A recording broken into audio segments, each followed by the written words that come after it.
ሰላም ሰላም ጤና ይስጥልን ውድ የጋት ሚዲያ ቤተሰቦች እንደያላችሁበት ሀገር ሰዓት አቆጣጠር እንደምን አላችሁ እንደምን ቆያችሁ መስከረም 22 2018 በኢትዮጵያ ዘመን አቆጣጠር ኦክቶበር 2 2025 በግሪጎሪያን የዘመን አቆጣጠር የዕለተ ሐሙስ የጋት መረጃዎችን ከዚህ እንደሚከተለው ወደ እናንተ አድርሳለሁ ላይክ አድርጉ ሼር አድርጉ ሐሳብ አስተያየታችሁን አካፍሉ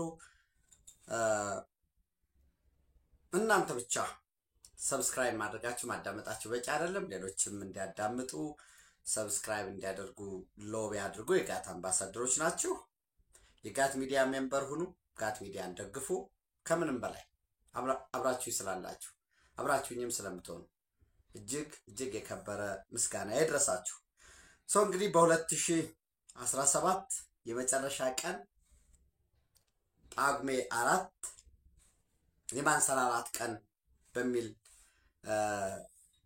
የተሰየመው በዛውም ደግሞ ለሺህ ዘመናት ቁጭት የነበረው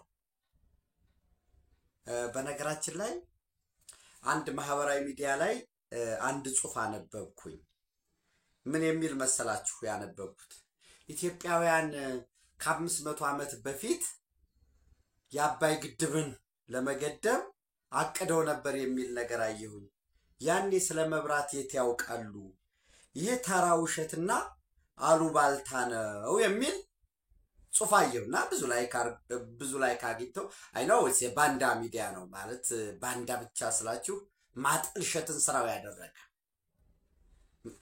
ሴንስ ኦፍ እንትን የሚያስቅ ነገር አለበት የሚመስለው ነገር ግን ጥያቄን ጠይቃለን ቀላል ነው የሜሶፖታሚያ ሲቪላይዜሽን የሚባለው የፐርሺያን ሲቪላይዜሽን የኢራን የባቢሎን ሲቪላይዜሽን የሚባለው የኢራቅ ራሱ የግብጽ ሲቪላይዜሽን ከ3000 ከ4000 ዓመት ዘመን በፊት የነበረ ያ ደግሞ በጣም ኮምፕሊኬትድ የሆነ ለምሳሌ ባቢሎን ወደ ኢራቅ ብትሄዱ የሜሶፖታሚያ ኢራን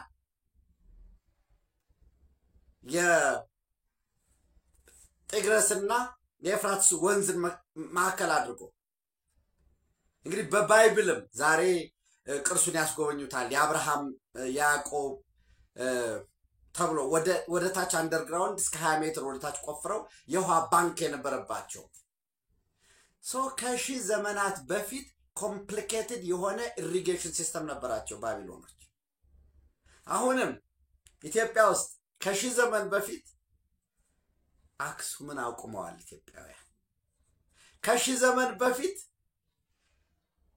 ኢትዮጵያውያን ላሊበላን ሰርተዋል የለም እኮ ላሊበላ የትኛውም ዓለም ላይ ወደ ላይ ሰርተናል አክሱምን ጠርበን ወደ ላይ አቁመናል ወደ ላይ ብቻ ደግሞ ለምን ብለን ወደ ታችም ሰርተናል ካንድ አለት ፈልፍለን የተለያየ አብያተ መንግስታት ወይ ጀስት የምነት ተቋማት ኢትዮጵያ ለምንድነው ኮምፕሊኬትድ የሆነ የ3000 ዘመን ስልጣኔ ከነበራት ለምንድነው ኢትዮጵያ ኮምፕሊኬትድ መስኖ ያልነበራት የወተር ሲስተም ያልተዘረጋው ለምንድነው ስንል ቀላሉ መልስና አንዱ ሌሎች ደግሞ የታሪክ ተመራማሪዎች አርኪኦሎጂስቶች ይሄንን ያጥኑ አንዱ ግን የኢትዮጵያ ደጋዎች በቂ አመታዊ ዝናብ ነበራቸው ዛሬም አላቸው እኮ በቂ አመታዊ ዝናብ ታች ወደ ቆላ ስትወርዱስ ወባ አለ በሽታ አለ መድኃኒት የለም እንደዛሬው ሌላውን ተውት ዛሬ እኮ ሁመራ ለምሳሌ ሁመራ የምንለው የ50-60 ዓመት ከተማ ነው ከዛ በፊት ሺህ ዘመን ከኢትዮጵያ ጋር ኖሯል ነገር ግን የሆነ ጊዜ ሄደው ያርሱና ይመለሳሉ እዛ ከቆየስ ወባ አለ ወደ ቆላ ውስጥ ወርዱ ወደ ጋምቤላ ወደ ቤኒሻንጉል ወደ አፋር ወደ ሶማሌ ኢቭን ወደ ኦሮሚያ ወደ ቦረና ብትወርድ ወባ አለ ያንን በሽታውን ለመቋቋም ደግሞ አማራጭ ባይኖር እንደ ግብፃውያን አማራጭ ባይኖር የግድ ምን ታረጋለህ በወንዝ ዳር ላይ የተመሰረተ ስልጣኔ ተመሰረታል ግራና ቀኝ ወንዞችን ይዘዘን ያንን ውሃችን ትጠልፋለ ኮምፕሊኬትድ የሆነ ኢሪጌሽን ሲስተም ይኖራል ባቢሎንን ወሰዱ መሶፖታሚያን ውሰዱ። በኢንደስና ጋንጀስ ሪቨር ላይ የተመሰረተውን የህንድ የጥንት የሐር ንግድ ማዕከል የነበረውን ውሰዱ። የቻይናን ሲቪላይዜሽን ውሰዱ። የራሱ የግብጽ ሲቪላይዜሽን ከአባይ እስከ አባይን ይዞ ነው። ሌላ አማራጭ የለውም። ከወንዙ አጠገብ ስትሆን ወባ አለ፣ በሽታ አለ። ሰው ሰርቫይቫል ኦፍ ዘ ፊተስት ነው። በዛውም ህክምናው ምኑ እየተመራመረ ያው ችግር ነው።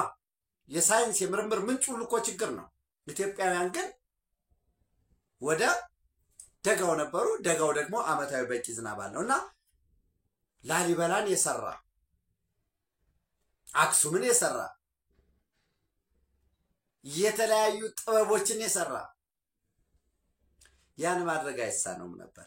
ከዛ ጀርባ ሙሉ ለሙሉ ግድብ ከመገደብ እስከ የውሃውን ፍሰት ወደ ኢንዲያን ኦሽን ወደ ሬድ ሲ የመመለስ እቅዶች ነበሩ እና ኤኒዌይስ የሺህ ዘመናት የኢትዮጵያውያን ጥያቄ ወደ ተነሳውበት የአባይ ግድብ ታላቁ የኢትዮጵያ ህዳሴ ግድብ ሲመረቅ ክቡር ጠቅላይ ሚኒስትር ዶክተር አብይ አህመድ የ30 ቢሊዮን ዶላር ፕሮጀክቶች በቀጣይ 5-6 ዓመት እውን የሚሆኑ በሚል ያስቀመጡት ነበር። አንድ የኒውክሌር ኢነርጂ ከኒውክሌር ኢነርጂ በፊት የኒውክሌር ማበልጸጊያ ኒውክሌር ሪአክተር ያስፈልጋል። እሱ ቃል በተግባር እውን እንዲሆን ፕሮጀክት የግንባታ ስምምነት ከሩሲያ ጋራ በኢትዮጵያ በኩል ዶክተር ጌዲዮን ጢሞቴዎስ የፌዴራል ውጭ ጉዳይ ሚኒስትር፣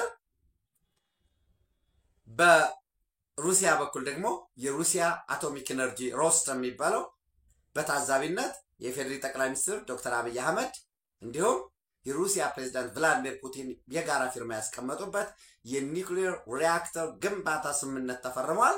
ያ ብቻም አይደለም። ቀጥሎ ደግሞ ኢነርጂ ይመጣል።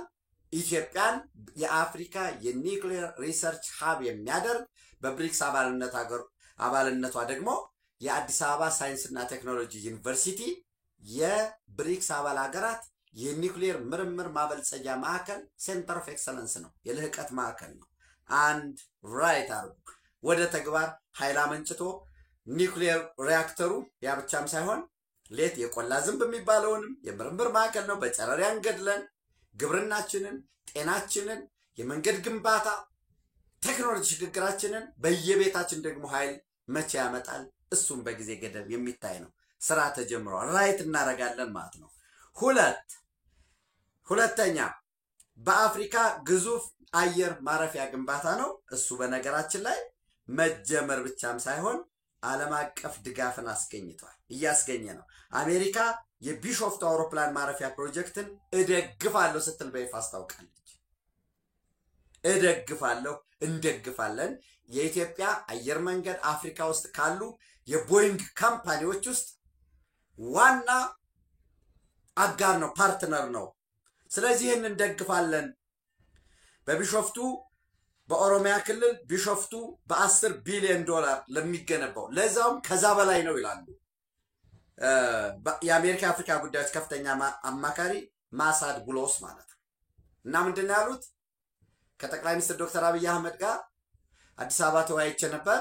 ከዛ የተባበሩት መንግስታት ጠቅላላ ጉባኤ 80ኛውን ተሳትፍ ያለውኝ እሱን ተሳትፌ ዛሬ መግለጫ አሰጣችሁ ልናግዝ ነው። የኢትዮጵያን የልማት ፕሮጀክቶች እናግዛለን። የአሜሪካ ከርዳታ ሰጭነት ወደ ልማት አጋርነት በመሸጋገሯ የዶናልድ ትራምፕ አንዱ ስኬት ነው ብለው አስቀምጠዋል።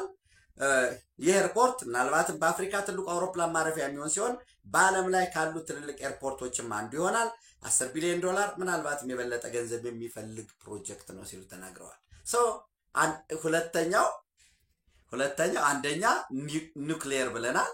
ሁለተኛው ግዙፍ የአውሮፕላን ጣቢያ ነው። ምናልባት የአሜሪካ ፕሬዝዳንት ዶናልድ ትራምፕ የአፍሪካ የፖሊሲ ሽፍት ውጤት ማሳየት ጀምሯል። ከርዳታ ወደ ንግድ አጋርነት ተሸጋግረናል።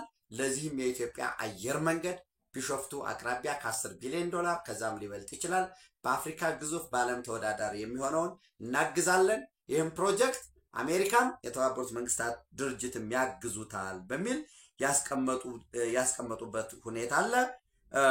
የኤርፖርት ፕሮጀክቱ በገንዘብ የሚደገፍበትን ፋይናንሲንግ የኢንጂነሪንግ የግዥና ኮንስትራክሽን የኤክስፖርት ብድር ኤጀንሲ ተቋቁሟል። የመቋቋሙንም ተናግረዋል። እንግዲህ ይሄንን የኢትዮጵያ መንግስት ያግዛል። ራሱ የኢትዮጵያ መንግስት ቦታውን በማቅረብ በማሳመን አየር መንገዱ ደግሞ ፈንድ በመመደብ የኢትዮጵያ መንግስት ኃላፊነት ወስዶ በኢትዮጵያ ኢንቨስትመንት ሆልዲንግ ስር እንዳለ አንድ የልማት የሶቨሬን ዌልዝ ፈንድ የሉዓላዊ ፈንድ ድርጅት ትልቅ ትኩረት አድርጎ የሜጋ ፕሮጀክቶች ጽህፈት ቤት ተቋቁሞ አንዱ በልዩ ትኩረት የዕለት ከዕለት አፈጻጸሙ ክትትል የሚደረግበት ነው ማለት ነው። ሰው ይሄ የሀገራዊ ኩራታችን የሀገራዊ መነሳታችን ማንሰራራታችን እንደምንበለጽግ ራሳችን እንደምንችል ማሳያ ነው። ችግር የለም ወይ? አዎ ችግር አለ።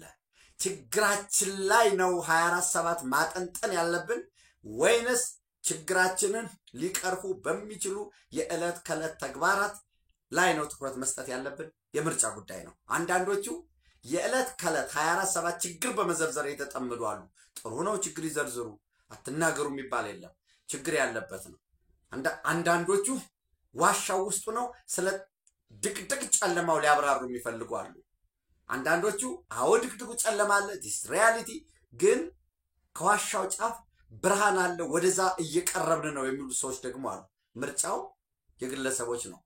የኛ ግን ምርጫ የኢትዮጵያውያን ምርጫ በጨለማ ውስጥ ሆነን ስለ ጨለማው መተንተን ማብራራት ሳይሆን ከጨለማው በተንፏቀቅንም በተራመድንም በተንከባለልንም በዘለልንም ቁጥር ወደ ብርሃኑ እንደምንቀርብ ዋናው ነገር ግን ለጨለማው እጅ እንደማንሰጥ ጨለማውን በማብራራት ላይ እንደማንጠመድ ማሳያ ነው።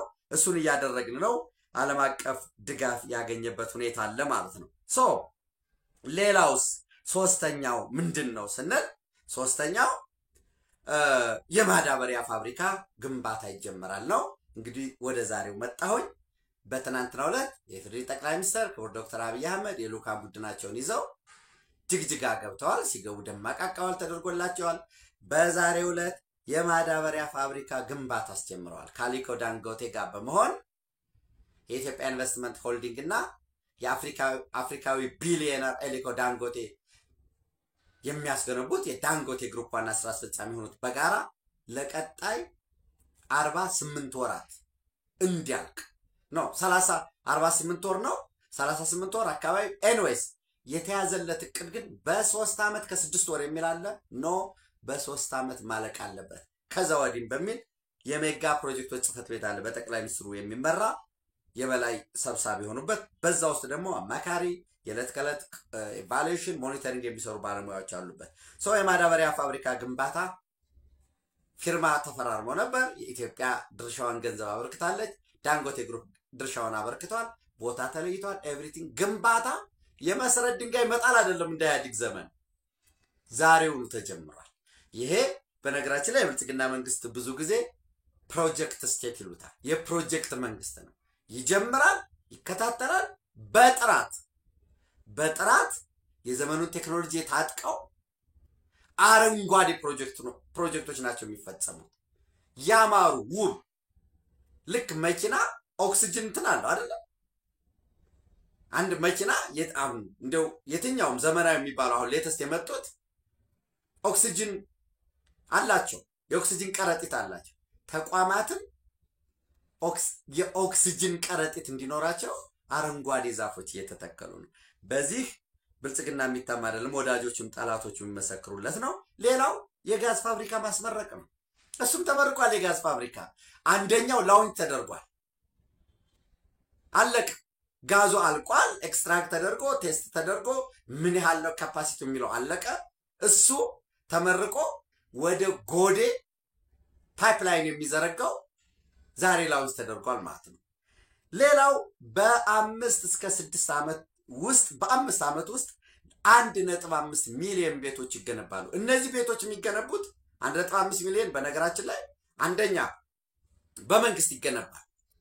መንግስት ኢንታየርሊ እንደ አዲስ አበባ የአዲስ አበባ ቤቶች ልማት ኮርፖሬሽን ይገነባል።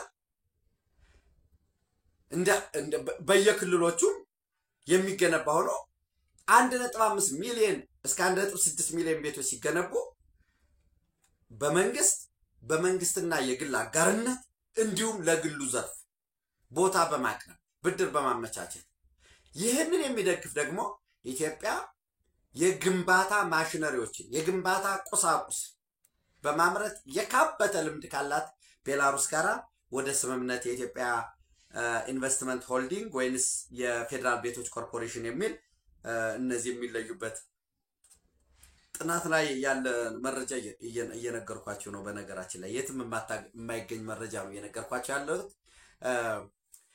በፌደራል ቤቶች ኮርፖሬሽን እና የቤላሩስ መንግስት በጋራ ያልሙት ወይንስ የኢትዮጵያ ኢንቨስትመንት ሆልዲንግ ይግባበት በኮንስትራክሽን ዘርፍ አንድ ሼር ሆልደር ስላለው የሚል አለ። እሱ ከተለየ በኋላ የፕሪካስትን ጨምሮ የግንባታ ማቴሪያሎች የሚያመርት ተቋም ላውንች ይደረጋል። በተመሳሳይ ከቤላሩስ ጋራ የእርሻ ትራክተር ማምረቻ የሚገነባል። ሌላው ሁለተኛውን የጋዝ ምርት የጋዝ ጉድጓድ ቁፋሮ ተጀምሯል በዛሬው ዕለት። ሌላው የነዳጅ ማጣሪያ እውን ማድረግ ነው በዛሬው ዕለት።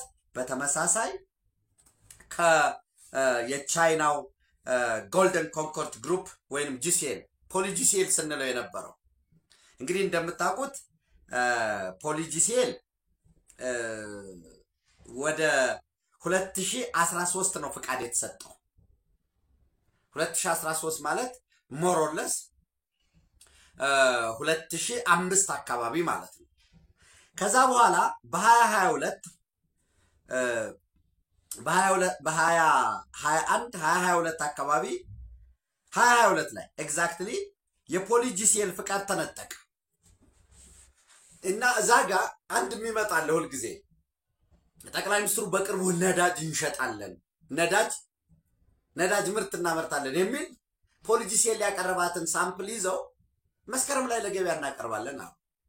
ሳስ ካምፓኒ ሪፖርት ፕራይም ሚኒስተር ነው ሰርቲፋይድ ነው ከላይ እስከ ታች። እኔ አሁን ዝርዝር ውስጥ አልገባም ይቅርታ። ካምፓኒው ፖሊጂሲኤል ሪፖርት ይዞ ይልካል ለማዕድንና ኢነርጂ፣ ማዕድንና ኢነርጂ ደግሞ ለጠቅላይ ሚኒስትሩ ያቀርባል። ያንን ይዘው እንገባለን ነው። ከዛ ዝርዝር ጉዳዮች መጡ። ታስታውሳላችሁ እንግዲህ መቼም አንዳንድ ጊዜ እንደ ሀገር የሚነገርም ማይነገርም አለ። አብዲሌ ምክር ቤት ሰበሰበ። አንቀጽ 39ን ተጠቅመን ሶማሌ ክልልን ከኢትዮጵያ ገንጥለናል የሚል ውሳኔ ኦልሞስት አሳልፍ ያለው አለ እና ከላይ ህዋት ግፋ በለው ይለዋል። የሶማሌ ክልል በዛ ግጭት እንዲያነሳ ከላይ እነሱ መሃል ደግሞ እዚ ኦነግ ሸኔ አማራ ክልል ሲቀፈቅፏቸው የነበሩ ሰዎች ነበሩ። ዛሬ ፋኖ ምናምን ሆነናል የሚሉ አንዳንዶቹ ያለ ስማቸው ስም ተሰጥቶ እንደ ሄሮ የሚቆጠሩ ያለ ማረግ ወደ ግጭት ውስጥ ተገባ። ያ ሲሆን ፖሊጂሲኤል ምን አለ? የሴኩሪቲ ዳይሌማ አለብኝ ወደ ስራ ልገባ አልችልም ማለት ግባ አትገባም። በዛ ጭቅጭቅ 2022 ላይ የፖሊጂሲኤል ላይሰንስ ተሰረዘ ማለት ነው። እንግዲህ ፖሊጂሲኤል ጎልደን ኮንኮርድ ግሩፕ የሚባል የቻይናና መቀመጫውን ማን ነው እቺ አንደኛዋ የቻይና ከተማ የሆነች ነገር ግን ሙሉ ለሙሉ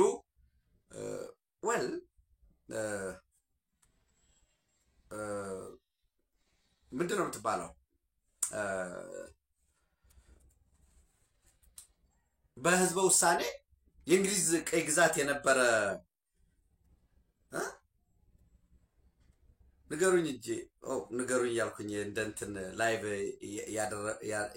ያላችሁ መሰለኝና የት መሰላችሁ ያለው የቻይና አንድ እንትን አለች ያ ቸካርጄ ነግራችኋለሁ። ኤኒዌይስ ወይ አስተያየት ላይ እጽፍላችኋለሁ። ሶ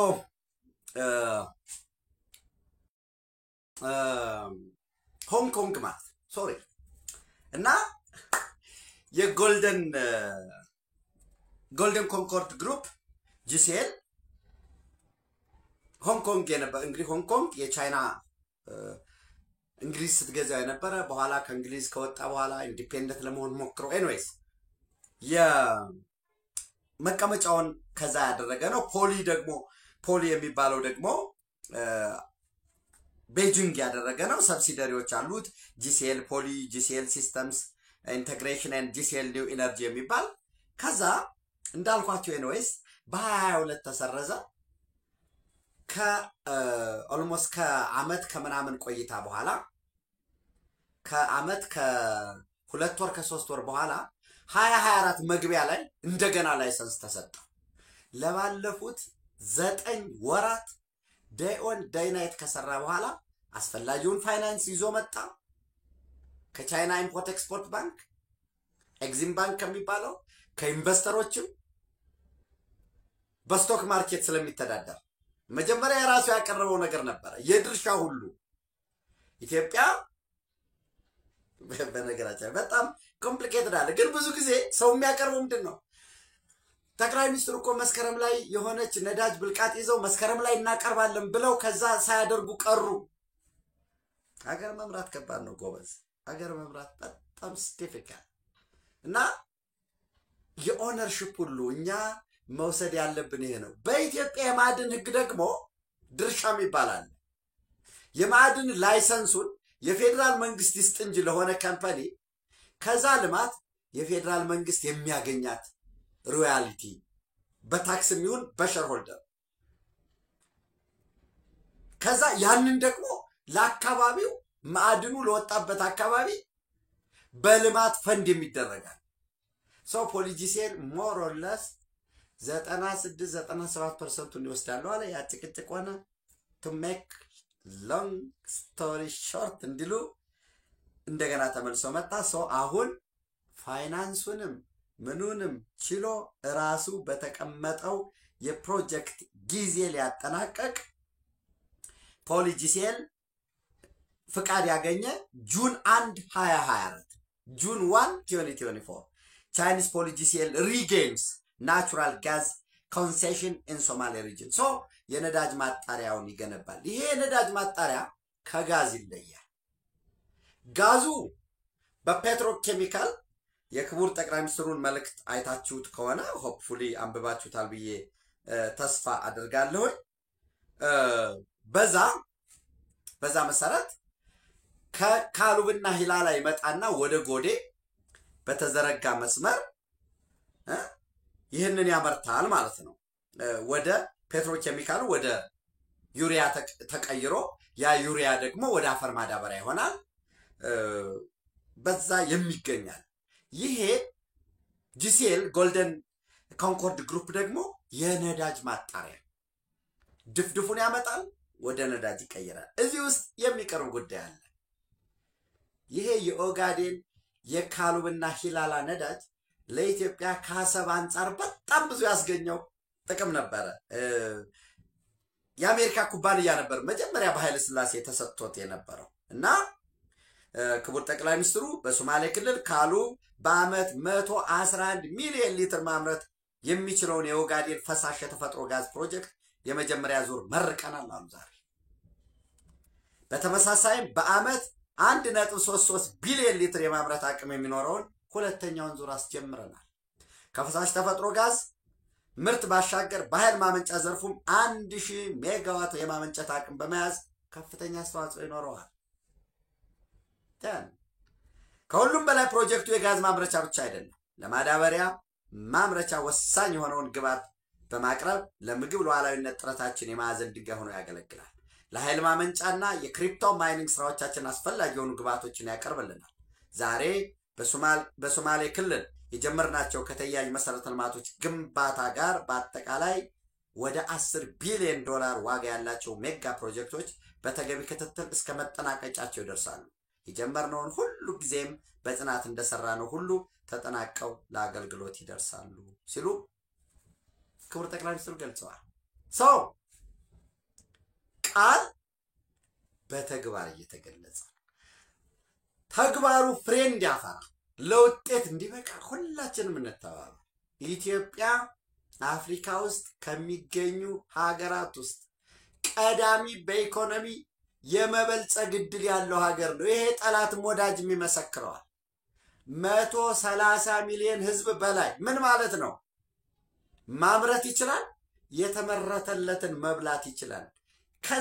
ከንሲውም የሚያደርግ ሶሳይቲ የት ታገኛላችሁ? ምን ማለት ነው? እርሻ በደንብ ብታርስ የሚያርስም ታገኛለህ። ጉልበት አለ።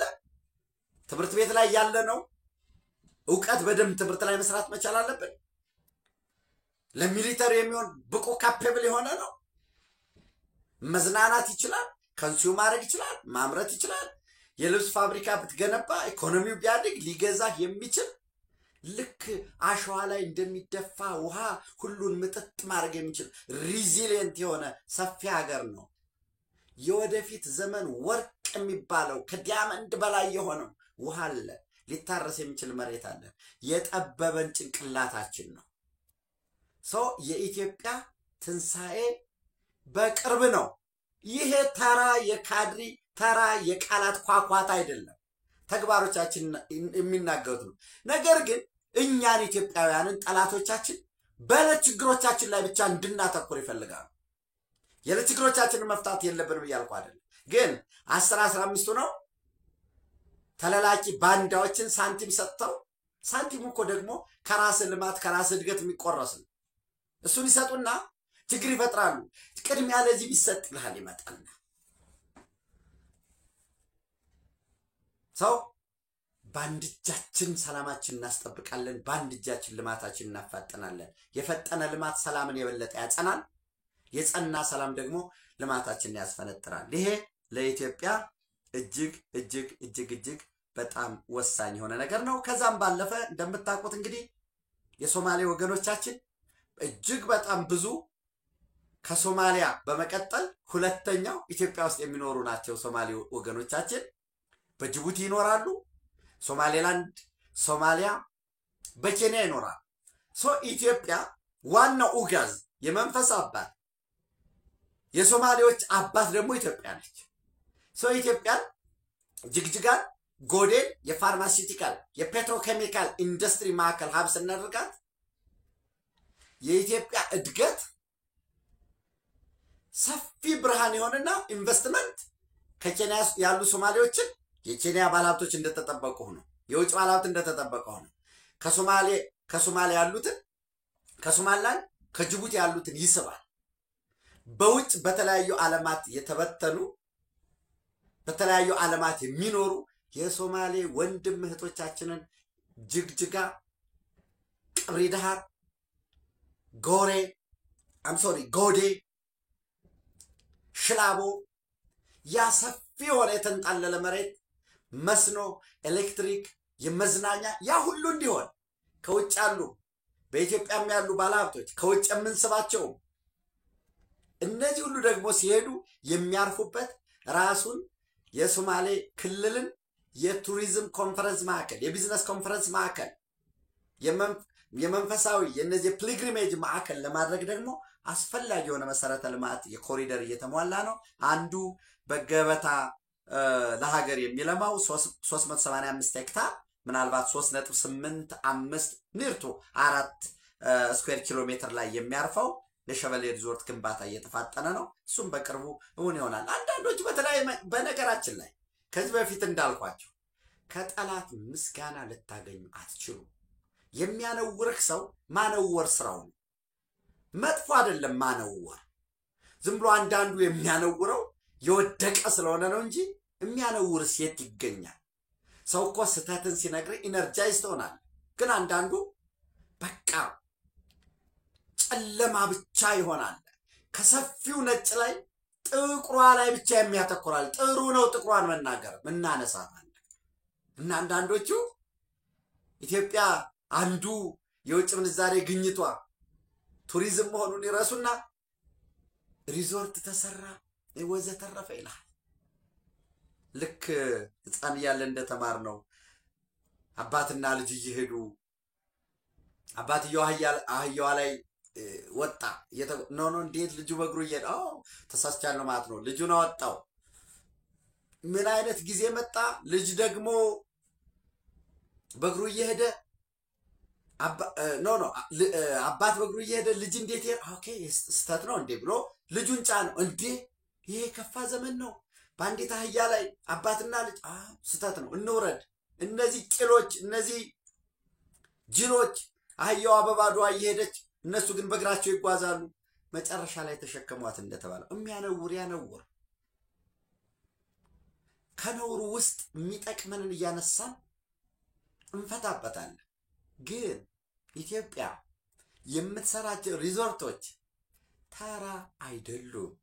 ጅግጅጋ ላይ የሚመጣ የውጭ ኢንቨስተር፣ የሀገር ውስጥ ባለሀብት ክልሉ የኮንፈረንስ ማዕከል እንዲሆን ቢግ ፒክቸሩን እንያዝ።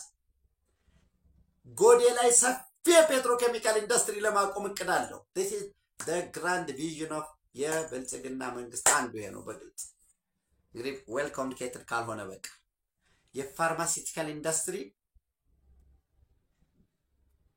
የፔትሮኬሚካል ኢንዱስትሪ እዛ ውስጥ ዩሪያ አለ። ቀጥሎ አሞኒያ የማምረት እቅድ አለ። የፔትሮኬሚካል እንግዲህ በዛ ውስጥ ፕላስቲክ የማምረት መድኃኒት የማምረት እቅድ አለ። ጎዴን ሰፊ የሆነ ዛሬ ብቻ እንኳን ዛሬ ጎዴ $10 ቢሊዮን ኢንቨስትመንት ነው ያለች። ግዙፍ ነው፣ ግዙፍ ነው። ሰው ሌሎች ደግሞ በግል የሚሰሩት ለዛ እንደ ትልቅ እድል መታየት ይጠበቅበታል። ለኢትዮጵያ ስኬት ነው። ለኢትዮጵያ ሰፊ የብልጽግና ዘመን ከፊታችን መሆኑን የሚያሳይ ነው። ችግሮች አሉ ወየብ እንግዲህ ታስታውሳላችሁ። ሌላም በ22 ላይ የኔዘርላንድስ ዌል ኤንድ አሶሺየትስ የሚባል ካምፓኒ እጅግ ሰፊ ጥልቅ የሆነ ጋዝ አላት የሚል የቀረባለ። ሌላው እንግዲህ ከቀይ ባህር ጋር የተያያዘ ነው። ከዚህ በፊት የጋት ሚዲያ ቤተሰቦች የሆናችሁ የምታውቁት ነው። ኢትዮጵያ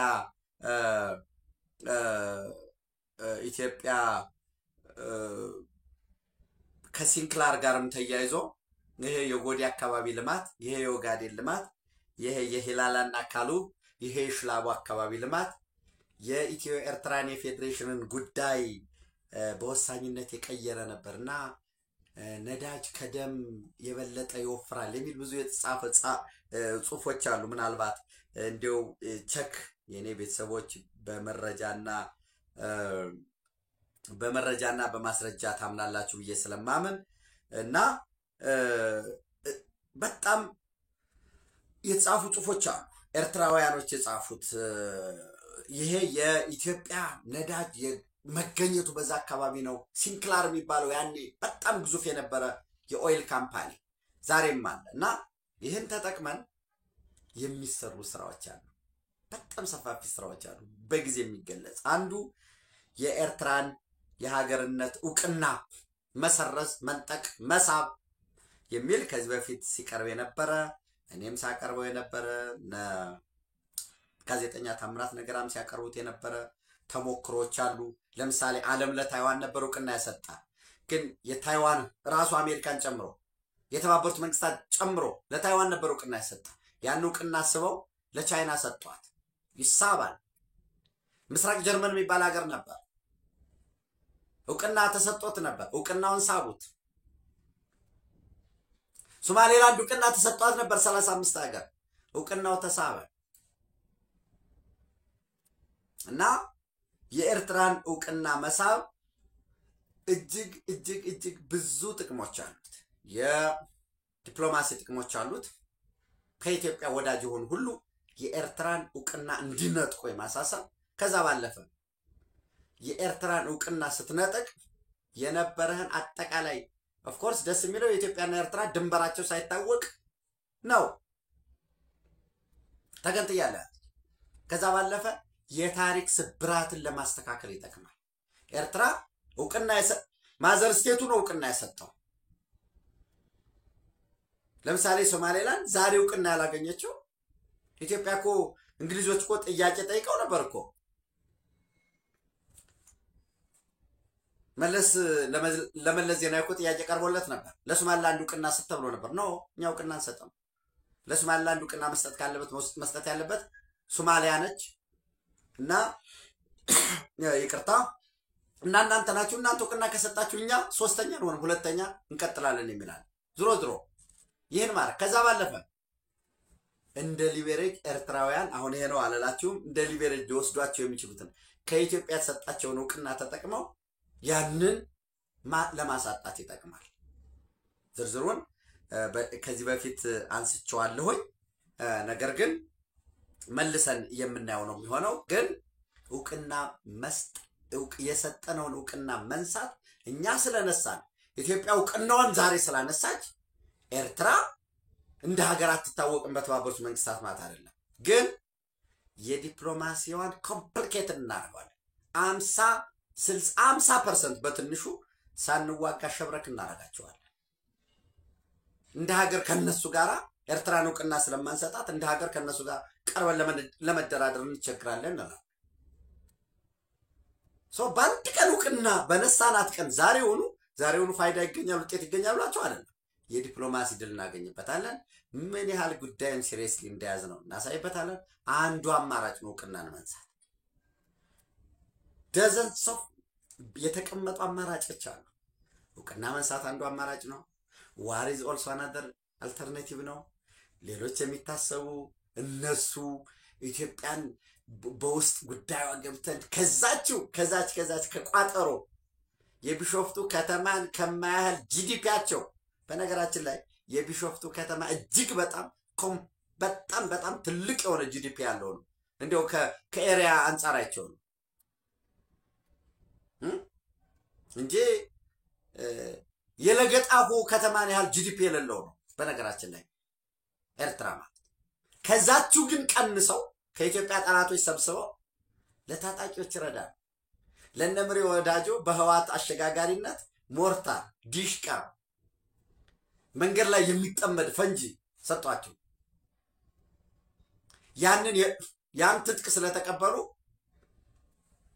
አፋብሃር የአማራ ፋኖ ብሔራዊ ኃይል ብለው የሚጠሩት ደግሞ በዚህ በቋራ በኩል ያሉት እነ ሳሙኤል ባለድል አድዋ ክፍለ ጦር ብለው የሰየሙት እነ ዮሐንስ ንጉሱ ወልቃይትን እየተኮሱ ነው ለህዋት ለማስረከብ እና የልማት ዜናዎች መልካም ዜናዎች ጎልተው እንዳይነገሩ ለማድረግ ማለት ነው። ኢትዮጵያ የልማት ተግባራቶቿ ድጋፍ እያገኙ ዕውቅና እያገኘች ወደፊት እየገሰገሰች ነው። የኤርትራን የሀገርነት ዕውቅና መሰረዝ መንሳት መሳብ አንዱ ነው። ሁለተኛው እንዳልኳችሁ ፖስት ጉዳያችን የሚገቡበታል። በዛም ረገድ ይሰራል። ጦርነት አይመረጥም፣ ጉልበት አይመረጥም። መሆን ያለበት ከዛ በመለስ ያለ ማውዜዱንግ እንደሚለው ጦርነት ፖለቲካ ነው ግንደም የሚፈስበት፣ ፖለቲካም ጦርነት ነው ግንደም የማይፈስበት። እንዴ ከደም ማፋሰስ በፊት ባለው politics is war without bloodshed while war is politics with bloodshed። ፖለቲካ ደም መፋሰስ የሌለበት ጦርነት ሲሆን ጦርነት ደግሞ ደም መፋሰስ ያለበት ፖለቲካ ነው ይላል። እና ደም ሳይፈስ ኢትዮጵያ ከ30 ዓመት በፊት የሰጠቻት ዕውቅና እሱን መንሳት የሚቻልበት እድል ይኖራል። አብራችሁ ስላላችሁ አብራችሁ ስለምትሆኑ እጅግ አድርጌ አመሰግናለሁ። ተጨማሪ መረጃዎችን ወደ እናንተ አድርሳለሁ። ታንክ ዩ